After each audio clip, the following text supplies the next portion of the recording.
Some of the earliest architectural forms we know of are the pyramids. Nowadays, it's more common to see rectilinear geometry. Manhattan's skyline is ubiquitous with box-like skyscrapers. But there's one building that stands out from among the rest and returns to that ancient figure, and that's Via 57 West, designed by Bjarke Ingels. I'm Nathan Stern, and this is Language of Architecture. Via 57 West is an apartment building constructed by the Bjarke Ingels Group for the developer DFR.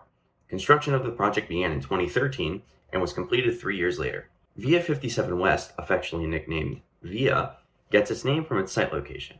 It sits next to the West Side Highway and West 57th Street. It looks out over the Hudson River, giving its occupants an excellent view. Via's floor plan is atypical. Some of the apartments sit askew to the regular grid seen with most apartment buildings. Most of the apartments have a terrace outlooking over the Hudson River. But by far the most interesting thing about the floor plan is the subtraction from the middle to allow for an inner courtyard. This allows occupants to have a comfortable time outdoors without having all the noise from the nearby West Side Highway.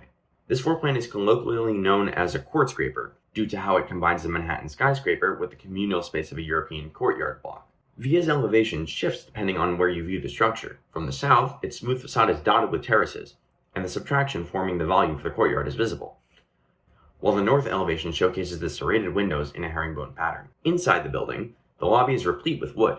Some forms a jagged surface which resembles the north elevation. The ceiling mesh achieves a similar effect. The reception desk features a sweeping wood form which clings to the ceiling, almost like an inverted red carpet, welcoming guests in.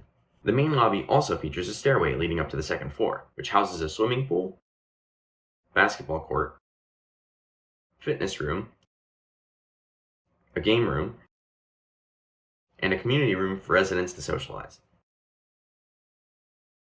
While the north elevation is a single curtain wall, primarily constructed out of glass, the south facade is constructed using prefabricated stainless steel panels, over 1,200 of them, and they're all placed onto a concrete substructure. Ingels chose to have the panels sandblasted to avoid the sun reflecting off them too harshly onto the neighboring buildings, unlike a certain other architect. The internal structure of Via 57 West is composed of concrete columns and slabs that gradually taper off as you get higher. This allows for a reduced load on the lower columns, allowing them to be thinner. Via features a smooth facade with what seems like little ornamentation, but I would argue that the terrace pockets act as a sort of ornamentation. For Via 57 West's antecedent, what better to call back to than one of the great pyramids of Giza, specifically Khufu's pyramid. Originally, the pyramid was encased in smooth limestone, which bears resemblance to Via's stainless steel facade. Additionally, underneath the facade, step blocks of stone form the overall shape. This somewhat calls to Via's terrace cutaways. What's interesting to note is the precision with which the pyramid was constructed.